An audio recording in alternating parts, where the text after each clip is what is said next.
중요한 것은 내 안에 있다. 1. 오늘을 살고 싶다. 생각은 단순하고 마음은 편했던 젊은 시절. 가진 것은 거의 없었지만 그때의 나는 간절히 무언가를 갖고 싶다거나 특별히 되고 싶은 것이 없었다. 그냥 그날 하루 꽉 채워 보내는 것이 전부였다. 이걸 갖게 되면 행복할 거야. 이런 목표를 이루면 기쁠 거야. 이런 사람이 되면 좋을 거야 하며 자꾸 미래를 이야기한다는 것은 지금이 마음에 들지 않는다는 뜻이다. 지금 나에게 없는 무언가를 가져야 하고 지금의 내가 아닌 다른 누군가가 되어야 행복하다면 그 행복은 진짜일까? 간절히 원하던 곳에 도착하면 행복은 무지개처럼 한 발 물러나고 우리는 다른 곳을 보며 또 다른 것을 꿈꾸겠지. 많이 불행하던 시절 나는 그 이유가 남들보다 적게 가졌기 때문이라고 원하는 것을 이루지 못했기 때문이라고 생각했다. 하지만 간절히 바라던 일을 하게 되었을 때도 마냥 좋지만은 않았다. 그게 영원하지 않다는 것을 알았고 곧 잃게 될까 두려웠다. 사람은 갖고 싶은 것이 많아질 때 괴로워진다. 잃을 것이 많을 때도 역시 괴로워진다. 갖고 싶은 모든 것을 가질 수 없는데 자꾸 채우려고만 애쓴다. 생각해보면 하루 중 우리를 웃게 하는 것은 작고 단순하고 별것 아닌 일이다. 내가 가진 물건이나 이룬 일이 고단한 마음을 안아주지는 않는다. 생각도, 삶도, 마음도 조금 더 단순하게 어제나 내일이 아니라 오늘을 그리고 지금을 살고 싶다. 좋아하는 것을 하는 시간. 오래전 주말도 없이 바쁘게 일할 때는 내 시간이라는 것이 없었다. 어쩌다 시간이 나면 밀린 잠을 자거나 다음에 해야 할 일을 미리 준비해 두는 것이 전부였다. 더 많은 시간이 생겼을 때는 도대체 뭘 해야 할지 몰랐다. 내가 무얼 좋아하는지 몰라서 다른 사람의 취향이 내 취향이 되었다. 내가 어떤 일을 할 때 진심으로 즐거운지 알게 된 것은 돈은 적어지고 시간은 아주 많아졌을 때였다. 자전거를 타고 책을 읽고 수영을 하고 음악을 듣고 인터넷으로 공연을 보고 돈 없이도 돈이 적어도 할 수 있는 일이었다. 물건을 사서 반짝 즐거운 것보다 오래 깊이 즐거웠다. 그동안 쓰지 않아도 될 일에 시간을 많이 썼다. 사지 않아도 될 것을 많이 샀다. 하지 않아도 될 일에 마음을 많이 쏟았다. 이제는 그 시간에 내가 정말 좋아하는 것을 하고 싶다. 나는 어떤 일을 할 때 가장 즐거울까? 그걸 찾을 수 있다면 남들이 하는 모든 걸 하지 않아도 괜찮을 것이다. 내 시간을 내가 좋아하는 것으로 채워나가면 좋겠다. 그 무엇으로도 위로가 되지 않을 때 우리는 어떻게 살아갈 수 있을까? 누군가가 나를 구해줄 수 있었다면 그건 당신이었을 거예요. 버지니아 울프는 주머니에 돌을 넣고 강으로 걸어 들어가기 전 남편에게 마지막 편지를 남겼다. 신경쇠약으로 고통받던 그는 결국 죽음을 택했지만 늘 곁에 있던 남편이 진심으로 고마웠을 것이다. 생애 많은 순간 그가 자신을 구해주었다고, 그래서 버틸 수 있었다고. 삶이 흔들릴 때 곁에서 잡아주는 사람이 있다. 다시 일어날 수 있게 손 내밀어주고 너는 혼자가 아니라고 말해주는 사람. 그런 사람 덕분에 우리는 다시 힘을 낸다. 나에게도 있을까?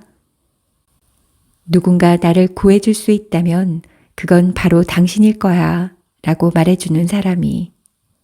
나는 누군가에게 그런 사람이 되어주고 있을까? 그 무엇도 위로가 되지 않을 때 우리는 어떻게 살아갈 수 있을까?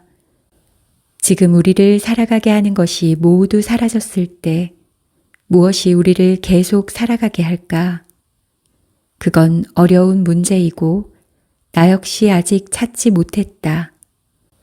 그걸 찾기 위해서 계속 마음에 물어야 할 것이다. 그럼 마음은 질문에 대한 답으로 어딘가에 작은 씨앗을 심어둘 것이다. 그래서 모든 게 사라져도 너는 괜찮을 거라고, 삶의 의미를 다시 찾을 수 있을 거라고 말해줄 것이다. 우리를 살게 하는 것. 작고 사소한 것. 우리를 살게 하는 것이 그렇다. 멈춰선 마음을 움직이게 하고 다시 일어서게 한다. 삶이 아주 무기력했을 때 다시 무언가를 해보고 싶다는 생각이 든 것도 어느 블로거가 올린 여행기 덕분이었다. 글을 읽으면서 아주 오랜만에 가슴이 뛰었고 그 여행지에 꼭 가보고 싶다는 마음이 들었다. 그 마음이 우울하던 일상에 반짝 불을 켜주었다. 한동안 여행을 준비하는 즐거움으로 살았다. 사정이 생겨 결국 여행은 가지 못했지만 그때는 무기력과 슬럼프를 빠져나온 뒤였다. 작은 한순간, 세계의 전부가 되어주는 것이 있다. 유튜브 영상 하나가, 책 한 권이, 인터뷰 기사 하나가, 노래 한 곡이, 지친 우리에게 손을 내밀어 준다. 우리는 그 손을 잡고 다시 일어선다. 손에 쥔 게 소박하고 별것 아니어도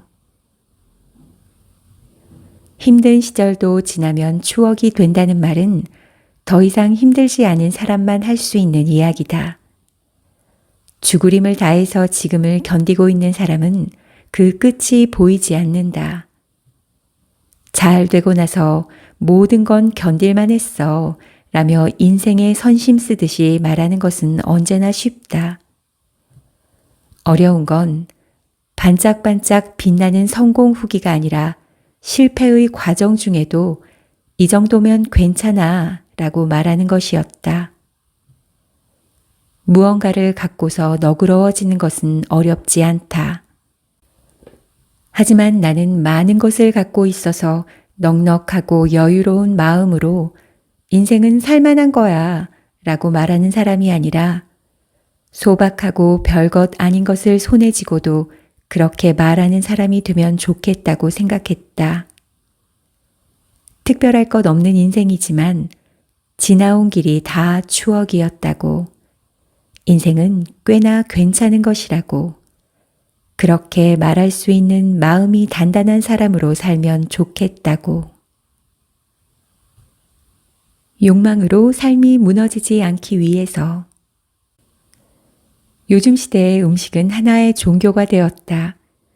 마음을 위로하고 힐링이 되고 스트레스를 잊게 하고 즐거움을 준다. 그래서 먹는 것을 별로 즐기지 않는다거나 특정한 음식을 먹지 않는다고 말하면 왜? 아니 도대체 왜? 라면서 신성한 무언가를 모독하는 것처럼 대하는 사람도 있다.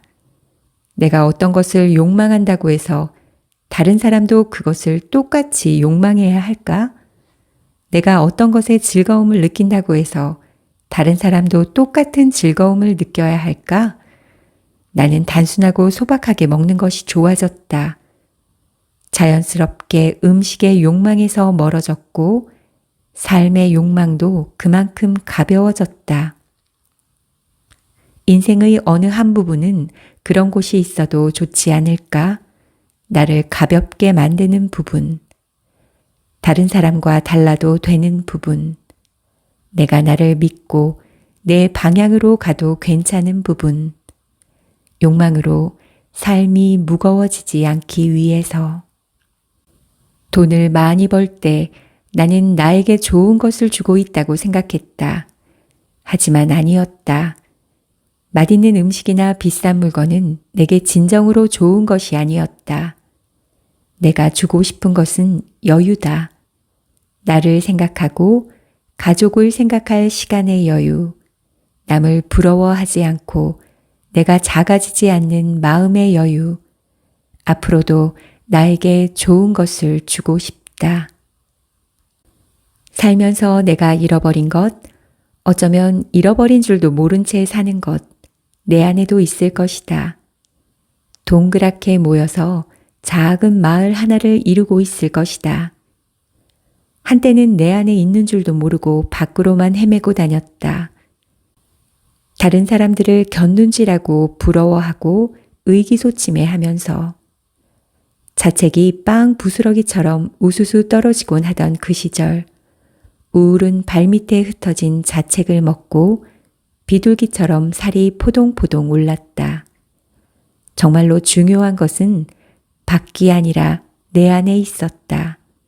자꾸 들여다봐야지, 물어봐야지, 살펴봐야지.